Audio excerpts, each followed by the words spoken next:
உபாகமம் 24 அதிகாரம். ஒருவன் ஒரு ஸ்திரீயை விவாகம் பண்ணி கொண்ட பின்பு அவளிடத்தில் லட்சியான காரியத்தை கண்டு அவள் மேல் பிரியமற்றவன் ஆனால் அவன் தள்ளுதலின் சீட்டை எழுதி அவள் கையிலே கொடுத்து அவளை தன் வீட்டிலிருந்து அனுப்பிவிடலாம். அவள் அவனுடைய வீட்டை விட்டு போன பின்பு வேறொருவனுக்கு மனைவியாகலாம். அந்த இரண்டாம் புருஷனும் அவளை வெறுத்து தள்ளுதலின் சீட்டை எழுதி அவள் கையிலே கொடுத்து அவளை தன் வீட்டிலிருந்து அனுப்பிவிட்டாலும், அவளை விவாகம் பண்ணின அந்த இரண்டாம் புருஷன் இறந்து போனாலும், அவள் தீட்டுப்பட்டபடியினால் அவளை தள்ளிவிட்டு அவளுடைய முந்தின புருஷன் திரும்பவும் அவளை மனைவியாக சேர்த்து கொள்ளக்கூடாது. அது கர்த்தருக்கு முன்பாக அருவருப்பானது. உன் தேவனாகிய கர்த்தர் உனக்கு சுதந்திரமாக கொடுக்கும் தேசத்தின் மேல் பாவம் வரப்பண்ணாயாக. ஒருவன் ஒரு பெண்ணை புதிதாய் விவாகம் பண்ணியிருந்தால் அவன் யுத்தத்திற்கு புறப்பட வேண்டாம். அவன் மேல் யாதொரு வேலையும் சுமத்த வேண்டாம். அவன் ஒரு வருஷ பரியந்தம் தன் வீட்டில் தன் இஷ்டப்படி இருந்து தான் விவாகம் பண்ணின ஸ்திரீயை சந்தோஷப்படுத்துவானாக. திரிகையின் அடிக்கல்லையாவது அதன் மேற்கல்லையாவது ஒருவரும் அடகாக வாங்கக்கூடாது. அது ஜீவனை அடகு வாங்குவது போல் ஆகும். தன் சகோதரராகிய இஸ்ரவேல் புத்திரரில் ஒருவனை திருடி அதனால் ஆதாயம் தேடி அவனை விற்று போட்ட ஒருவன் அகப்பட்டால் இந்த திருடன் கொலை செய்யப்பட வேண்டும். இப்படியே தீமையை உன் நடுவிலிருந்து விலக்க கடவாய். குஷ்டரோகத்தை குறித்து லேவியராகிய ஆசாரியர் உங்களுக்கு போதிக்கும் யாவையும் கவனித்து செய்யும்படி மிகவும் எச்சரிக்கையாயிருங்கள். நான் அவர்களுக்கு கட்டளையிட்டபடியே செய்ய கவனமாயிருப்பீர்களாக. நீங்கள் எகிப்திலிருந்து புறப்பட்டு வருகிற வழியிலே உங்கள் தேவனாகிய கர்த்தர் மிரியாமுக்கு செய்ததை நினைத்து கொள்ளுங்கள். பிறனுக்கு நீ ஏதாகிலும் கடனாக கொடுத்தால் அவன் கொடுக்கும் அடகை வாங்க நீ அவன் வீட்டிற்குள் பிரவேசிக்க வேண்டாம். வெளியே நிற்பாயாக. கடன் வாங்கினவன் அந்த அடகை வெளியே உன்னிடத்தில் கொண்டு வருவானாக. அவன் தரித்திரனானால் நீ அவன் அடகை வைத்து கொண்டு நித்திரை செய்யாமல் அவன் தன் வஸ்திரத்தை போட்டு படுத்துக்கொண்டு உன்னை ஆசீர்வதிக்கும்படி பொழுது போகும்போது திரும்ப அந்த அடகை அவனுக்கு கொடுத்துவிட வேண்டும். அது உன் தேவனாகிய கர்த்தருக்கு முன்பாக உனக்கு நீதியாயிருக்கும். உன் சகோதரரிலும் உன் தேசத்தின் வாசல்களிலும் உள்ள அந்நியரிலும் ஏழையும் எளிமையுமான கூலிக்காரனை ஒடுக்காயாக. அவன் வேலை செய்த நாளில் தானே பொழுது போகும் முன்னே அவன் கூலியை அவனுக்கு கொடுத்துவிட வேண்டும். அவன் ஏழையும் அதன் மேல் ஆவலுமாயிருக்கிறான். அதை கொடாவிட்டால் அவன் உன்னை குறித்து கர்த்தரை நோக்கி முறையிடுவான். அது உனக்கு பாவமாயிருக்கும். பிள்ளைகளுக்காக பிதாக்களும் பிதாக்களுக்காக பிள்ளைகளும் கொலை செய்யப்பட வேண்டாம். அவனவன் செய்த பாவத்தின் நிமித்தம் அவனவன் கொலை செய்யப்பட வேண்டும். நீ அந்நியனுடைய நியாயத்தை திக்கற்ற பிள்ளையின் நியாயத்தையும் புரட்டாமலும் விதவையின் வஸ்திரத்தை அடகாக வாங்காமலும் இருந்து நீ எகிப்திலே அடிமையாய் இருந்ததையும் தேவனாகிய கர்த்தர் உன்னை அங்கேருந்து மீட்டு கொண்டு வந்ததையும் நினைப்பாயாக. ஆகையால் இப்படி செய்யும்படி நான் உனக்கு கட்டளையிடுகிறேன். நீ உன் பயிரை அறுக்கையில் உன் வயலிலே ஒரு அரிக்கட்டை மறதியாய் வைத்து வந்தாயானால் அதை எடுத்து வரும்படி திரும்பி போக வேண்டாம். உன் தேவனாகிய கர்த்தர் உன் கை பிரயாசத்திலெல்லாம் உன்னை ஆசீர்வதிக்கும்படி அதை பிரதேசிக்கும் திக்கற்ற பிள்ளைக்கும் விதவைக்கும் விட்டுவிடுவாயாக. நீ உன் ஒலிவ மரத்தை உதிர்த்துவிட்ட பின்பு கொம்பிலே தப்பி இருக்கிறதை பறிக்கும்படி திரும்பி போக வேண்டாம். அதை பரதேசிக்கும் திக்கற்ற பிள்ளைக்கும் விதவைக்கும் விட்டுவிடுவாயாக. நீ உன் திராட்சை பழங்களை அறுத்த பின்பு மறுபடியும் அதை அறுக்க திரும்பி போக வேண்டாம். அதை பரதேசிக்கும் திக்கற்ற பிள்ளைக்கும் விதவைக்கும் விட்டுவிடுவாயாக. நீ எகிப்திலே அடிமையாயிருந்ததை நினைப்பாயாக. ஆகையால் இப்படி செய்யும்படி நான் உனக்கு கட்டளையிடுகிறேன். உபாகமம் 25 அதிகாரம். மனிதருக்குள்ளே வழக்குண்டாய் அவர்கள் நியாய விசாரிக்கப்பட நியாயஸ்தலத்திலே வந்தால் நியாயாதிபதிகள் நீதிமானை நீதிமான் என்றும் குற்றவாளியை குற்றவாளி என்றும் தீர்க்க கடவர்கள். குற்றவாளி அடிகளுக்கு பாத்திரவானானால் நியாயாதிபதி அவனை கீழே கிடக்க பண்ணி அவன் குற்றத்திற்கு தக்கதாய் தனக்கு முன்பாக கணக்கின்படி அவனை அடிப்பிக்க கடவன். அவனை 40 அடி வரைக்கும் அடிக்கலாம். அவனை அதிலும் அதிகமாய் அடிக்கிறதுனால் உன் சகோதரன் உன் கண்களுக்கு முன்பாக நீசனாய் தோன்றுவான். ஆதலால் அவனை அதிகமாய் அடிக்க வேண்டாம். போரடிக்கிற மாட்டை வாய் கட்டாயாக. சகோதரர் ஒன்றாய் கூடியிருக்கும் போது அவர்களில் ஒருவன் புத்திர சந்தானம் இல்லாமல் மரித்தால் மரித்தவனுடைய மனைவி புறத்தில் இருக்கிற அந்நியனுக்கு மனைவியாக கூடாது. அவளுடைய புருஷனின் சகோதரன் அவளை தனக்கு மனைவியாக கொண்டு அவளிடத்தில் சேர்ந்து புருஷனுடைய சகோதரன் செய்ய வேண்டிய கடமையை செய்ய கடவன். மரித்த சகோதரனுடைய பேர் இஸ்ரவேலில் அற்று போகாதபடிக்கு அவன் பேரை அவள் பெறும் தலைப்பிள்ளைக்கு தரிக்க வேண்டும். அவன் தன் சகோதரனுடைய மனைவியை விவாகம் பண்ண மனதில்லாதிருந்தால் அவன் சகோதரனுடைய மனைவி வாசலில் கூடிய மூப்பரிடத்துக்கு போய், என் புருஷனுடைய சகோதரன் தன் சகோதரனுடைய பேரை இஸ்ரவேலில் நிலைக்க பண்ண மாட்டேன் என்கிறான். புருஷனுடைய சகோதரன் செய்ய வேண்டிய கடமையை செய்ய அவன் மனதில்லாதிருக்கிறான் என்று சொல்வாளாக.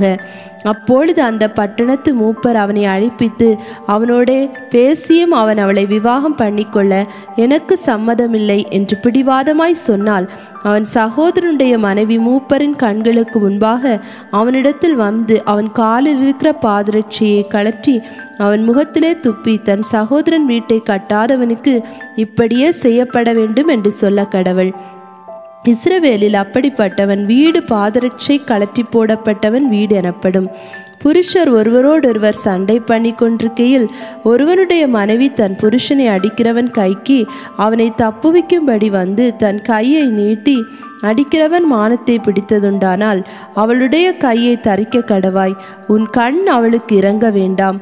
உன் பையிலே பெரிதும் சிறிதுமான பலவித நிறைக்கற்களை வைத்திருக்க வேண்டாம். உன் வீட்டிலே பெரிதும் சிறிதுமான பலவித படிகளையும் வைத்திருக்க வேண்டாம். உன் தேவனாகிய கர்த்தர் உனக்கு கொடுக்கும் தேசத்தில் உன் நாட்கள் நீடித்திருக்கும்படி குறையற்ற சுமுத்திரையான நிறைக்கல்லும் குறையற்ற சுமுத்திரையான படியும் உன்னிடத்தில் இருக்க வேண்டும். இவை முதலான அநியாயத்தை செய்கிறவன் எவனும் உன் தேவனாகிய கர்த்தருக்கு அருவருப்பானவன். எகிப்திலிருந்து புறப்பட்டு வருகிற வழியிலே அமலேக்கு தேவனுக்கு பயப்படாமல் உனக்கு எதிராக வந்து நீ இளைத்து விடாய்த்திருக்கையில் பின் வருகிற உன் பாளையத்திலுள்ள பலவீனரையெல்லாம் வெட்டினான் என்பதை நிலைத்திரு. உன் தேவனாகிய கர்த்தர் நீ சுதந்திரித்து கொள்ள உனக்கு கொடுக்கும் தேசத்தின் சுற்றுப்புறத்தாராகிய உன்னுடைய சத்துருக்களை எல்லாம் உன் தேவனாகிய கர்த்தர் விலக்கி உன்னை இளைப்பார பண்ணும்போது நீ அமலேக்கின் பேரை வானத்தின் கீழ் இராதபடிக்கு அழிய பண்ண கடவாய். இதை மறக்க வேண்டாம். உபாகமம் 26ஆம் அதிகாரம். உன் தேவனாகிய கர்த்தர் உனக்கு சுதந்திரமாக கொடுக்கும் தேசத்தில் நீ போய் சேர்ந்து அதை கட்டிக்கொண்டு அதில் வாசம் பண்ணும்போது உன் தேவனாகிய கர்த்தர் உனக்கு கொடுக்கும் உன் தேசத்தில் நீ பயிரிடும் நிலத்தின் கனிகளிலெல்லாம் முந்தின பலனை எடுத்து ஒரு கூடையிலே வைத்து உன் தேவனாகிய கர்த்தர் தமது நாமம் விளங்கும்படி தெரிந்து கொண்டிருக்கும் ஸ்தானத்திற்கு போய் அந்நாட்களில் இருக்கும் ஆசாரியனிடத்தில் சென்று அவனை நோக்கி, கர்த்தர் எங்களுக்கு கொடுத்த நம்முடைய பிதாக்களுக்கு ஆணையிட்ட தேசத்தில் வந்து சேர்ந்தேன் என்று இன்று உம்முடைய தேவனாய கர்த்தருடைய சந்நிதியில் அறிக்கையிடுகிறேன் என்பாயாக. அப்பொழுது ஆசாரியன் அந்த கூடையை உன் கையிலிருந்து வாங்கி அதை உன் தேவனாகிய கர்த்தரின் பலிபீடத்திற்கு முன்பாக வைக்க கடவன். அப்பொழுது நீ உன் தேவனாகிய கர்த்தருடைய சந்நிதியில் நின்று வசனித்து சொல்ல வேண்டியது என்னவென்றால், என் தகப்பன் அழிவுக்கு நேரான சீரியா தேசத்தானாய் இருந்தான். அவன் கொஞ்சம் ஜனங்களோடு எகிப்துக்கு போய் அவ்விடத்திலே பரதேசியாய் சஞ்சரித்து அங்கே பெரிய பலத்த திரட்சியான ஜாதியானான். எகிப்தியர் எங்களை ஒடுக்கி எங்களை சிறுமைப்படுத்தி எங்கள் மேல் கடினமான வேலையை சுமத்தின போது எங்கள் பிதாக்களின் தேவனாகிய கர்த்தரை நோக்கி கூப்பிட்டோம்.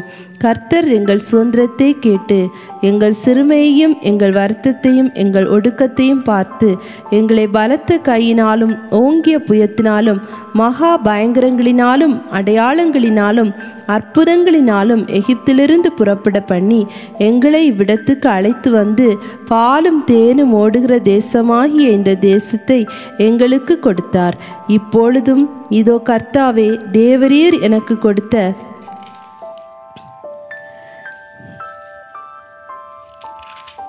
நிலத்தினுடைய கனிகளின் முதற் பலனில் கொண்டு வந்தேன் என்று சொல்லி அதை உன் தேவனாகிய கர்த்தருடைய சந்நிதியில் வைத்து தேவனாகிய கர்த்தருடைய சந்நிதியில் பணிந்து நீயும் லேவியனும் உன்னிடத்தில் இருக்கிற பரதேசியும் தேவனாகிய கர்த்தர் உனக்கும் உன் வீட்டாருக்கும் அனுக்கிரகம் பண்ணின சகல நன்மைகளின் நிமித்தமும் சந்தோஷப்படுவீர்களாக.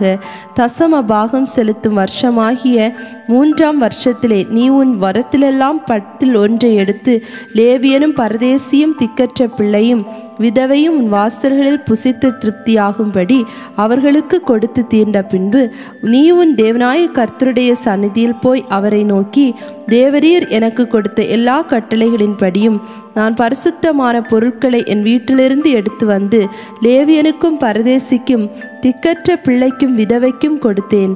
உம்முடைய கட்டளைகளில் ஒன்றையும் நான் மீறவும் இல்லை, மறக்கவும் இல்லை. நான் துக்கம் கொண்டாடும் போது அதில் புசிக்கவும் இல்லை. தீட்டான காரியத்துக்கு அதில் ஒன்றும் எடுக்கவும் இல்லை. இழவு காரியத்துக்காக அதில் ஒன்றும் படைக்கவும் இல்லை. நான் என் தேவனாகிய கர்த்தரின் நாமத்தின் சத்தத்திற்கு கீழ்ப்படிந்து தேவரீர் எனக்கு கட்டளையிட்டபடி சகலமும் செய்தேன். நீர் உமது பரிசுத்த வாசஸ்தலமாகிய பரலோகத்திலிருந்து நோக்கி பார்த்து உமது ஜனங்களாகிய இஸ்ரவேலரையும் நீர் எங்கள் பிதாக்களுக்கு ஆணையிட்டபடியே எங்களுக்கு கொடுத்த பாலும் தேனும் ஓடுகிற தேசத்தையும் ஆசீர்வதியும் என்று சொல்வாயாக. இந்த கட்டளைகளின் படியும் நியாயங்களின் படியும் நீ செய்யும் பொருட்டு இன்று உன் தேவனாகிய கர்த்தர் உனக்கு கட்டளையிடுகிறார்.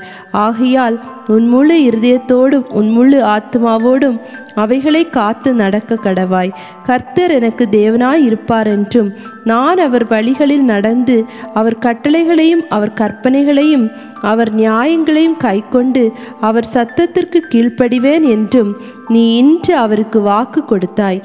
கர்த்தரும் உனக்கு வாக்கு கொடுத்து உனக்கு சொல்லியிருக்கிறபடி நீ என்னுடைய கட்டளைகளை எல்லாம் கைக்கொண்டால் எனக்கு சொந்த ஜனமாய் இருப்பாய் என்றும் தான் உண்டு பண்ணின எல்லா ஜாதிகளை பார்க்கலும் புகழ்ச்சியிலும் கீர்த்தியிலும் மகிமையிலும் உன்னை சிறந்திருக்கும்படி செய்வேன் என்றும் தான் சொன்னபடியே நீ உன் தேவனாகிய கர்த்தரான எனக்கு பரிசுத்த ஜனமாய் இருப்பாய் என்றும் அவர் இன்று உனக்கு சொல்லுகிறார் என்றான்.